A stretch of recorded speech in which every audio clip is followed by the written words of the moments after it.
Alright guys, welcome back to the channel. Welcome if you're new. Thank you for taking time out of your day to check the video out. We have more PlayStation news, rumors, and leaks to go over and cover today.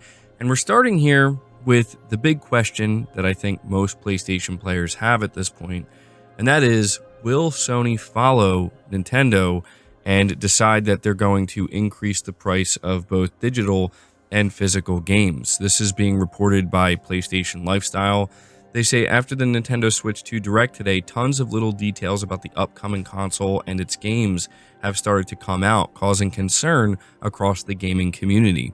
One that has struck a chord with many gamers is Nintendo's new pricing for games, which sees its upcoming Mario Kart World priced at $80.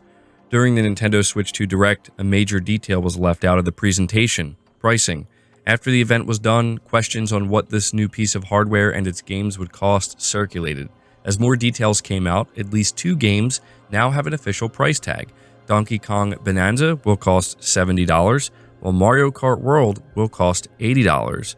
It should be noted that this is for the base game for each. It is not unusual to see a game priced at $70. Just about every big new release for PS5 has the same price tag. However, $80 for a base game is unprecedented and has some gamers worried companies like Sony may follow suit. In a Reddit post on the game subreddit, gamers have voiced their concerns about the price hike. "I swear if this becomes the new standard, I just won't buy games at launch anymore," said one Reddit user.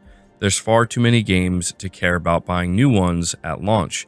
The first company to do it, and it's the big boys. Publishers are quickly going to follow suit," said another.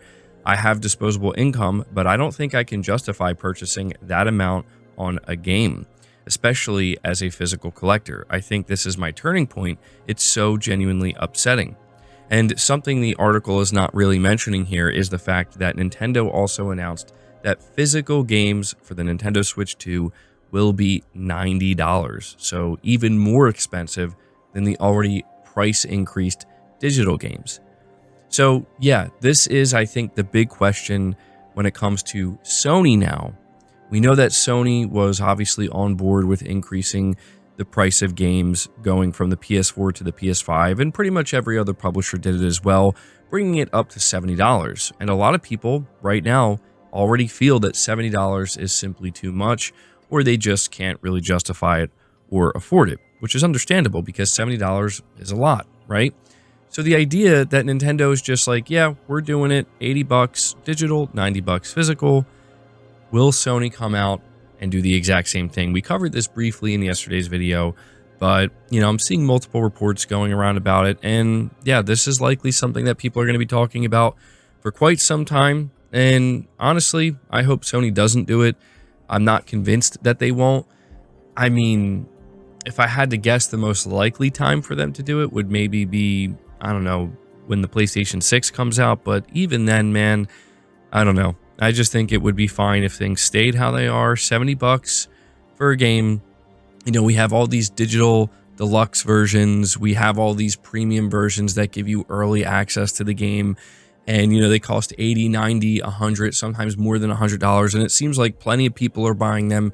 So I just don't really feel like this is something that needs to happen. And obviously it's something I don't want to see happen. But I guess we'll have to, wait and find out. But something else I do want to mention here when it comes to something that was revealed during the Nintendo Switch 2 Direct is a new exclusive game for the Switch 2 developed by From Software. This is being reported by Push Square. They say one of the most surprising announcements to come from the Nintendo Switch 2 Direct is a new From Software title, The Duskbloods. With very heavy Bloodborne and Elden Ring vibes, it's another new IP from the Japanese studio that perhaps surprisingly is multiplayer-centric. What's even more unexpected, however, is that Duskbloods is exclusive to Switch 2, launching in 2026. The moon tears will flow for one and one alone when the Duskbloods, a brand new multiplayer game by From Software, is coming exclusively to Nintendo Switch 2 in 2026. This is what the YouTube description reads. Hidetaka Miyazaki is directing the project, which caters to up to 8 players online. So this is just something I thought was worth mentioning because people were freaking out when they saw this, understandably, because yeah, it looks very much like Bloodborne. I would say a good mix of Bloodborne and Elden Ring.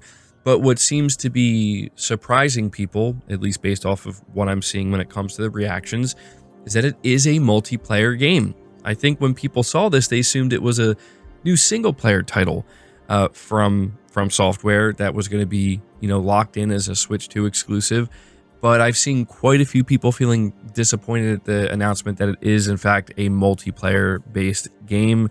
It does look really interesting. It does look really good, and it'll be interesting to see how this does on the Switch 2. But, I think if there's one thing that has become clear based off of the reactions that people have had with this game reveal is that Sony definitely needs to do something with Bloodborne. I feel like that's kind of obvious. But yeah, just figured I would kind of mention this here.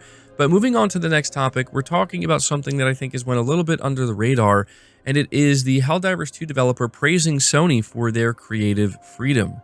Coming from WCCF Tech, they say Helldivers 2 was one of the most successful games launched in 2024, but it also experienced multiple ups and downs throughout the year following controversies, such as the one related to the PlayStation account linking on PC. So Arrowhead's new CEO, a few months after the game's release, was featured in an episode of The Game Business Show to discuss the remarkable experience among various topics.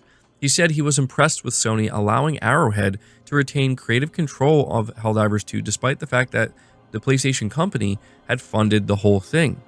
So this is the full quote. The other big surprising thing, and this is maybe going to paint me in a bad color, is I came into this thinking that the relationship with PlayStation would be quite different. Now, I have 12 years working at Paradox as a publisher. I assume Sony, having paid a lot of money for this project, would exert a whole lot more control and run the show more or less, because what do these wild kids here in Sweden know? But I've been very pleasantly surprised to see how creator-friendly PlayStation has been as a studio. Truly, truly impressive. There have been fumbles, of course, any company does, but they've been an amazing partner throughout, and I think that they have a bit too much flack from the Helldivers 2 community at times. Helldivers would not exist if PlayStation was not so focused on creating cool stuff for players, and I'm not blowing smoke. They're being genuinely good partners in this. So I do think that this was worth pointing out because, there's no denying that Sony has and continues to get a lot of flack, right? They do this wrong, they do that wrong, they're always painted in this bad light. But we have, the CEO of Arrowhead straight up saying that they're surprised that Sony is not out here exerting more control and kind of, being way more, I guess you could say, involved in an aggressive way because they funded the entire project, and also expressing how great they feel this is.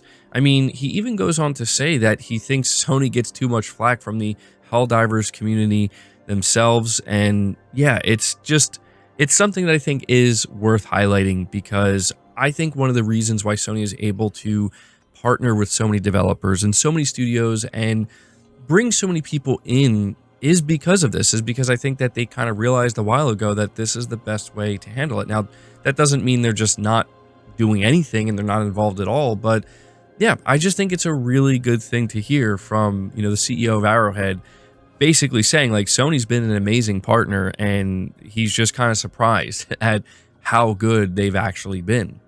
We're going to move on to the final topic, though, here, which is Shuhei Yoshida saying that he believes PlayStation needs to rethink its focus on cutting-edge graphics. So it says here that Yoshida explained in a recent interview that this is a crucial aspect in the company's strategy, and although graphical power still needs to be important, the focus should shift towards other elements. He pointed out that the gaming industry has now reached unsustainable development costs, largely due to the race for the most powerful console and the most graphically advanced games possible. So he says up until now, PlayStation's DNA has been driven by values such as cutting-edge graphics that have continued since Kutaragi-san's time. Users have also expected that from PlayStation games. This is what he said in the interview with AV Watch. He further explained, however, it's about time we have to reconsider that. Of course, I think it's necessary to provide the very best in terms of graphics quality to those who want it, but in order to continue to be popular with users in a broad sense, we naturally have to change our way of thinking. So I thought that this was quite interesting, because Shuhei Yoshida is the one that I would say kind of really ushered in this era of, true cutting edge graphical technology with the PS4 with games like God of War 2018 and Spider-Man and The Last of Us Part 2 and stuff like that. I feel like it's interesting to get this perspective from him. And, I don't think he's entirely wrong. I do think Sony will likely continue to focus heavily on graphics because, as Shu acknowledges here, that, that's something that has become integral with PlayStation. And moving forward, I don't think that's going to stop. But I think he's just kind of acknowledging something that maybe at this point in time is a bit obvious, and that is that Sony has to kind of expand beyond that, where on top of, better looking graphics and better performing games, what else can we expect in terms of the overall gaming experience? And that's going to be difficult to achieve, right? That's up to the development teams and them trying to innovate. But I think it will absolutely be necessary to help differentiate, for example, the PlayStation 6 generation from the PlayStation 5 generation. But yeah, I just wanted to kind of cover this and let you guys know what Shuhei Yoshida had to say on this matter. But guys, that's going to do it for the video. I hope you enjoyed it. I hope you found it informative. If you did, be sure to leave it a like. Subscribe to the channel if you're new. Hit the bell notification icon and feel free to share the video out on top of all that. But until next time, guys, take care.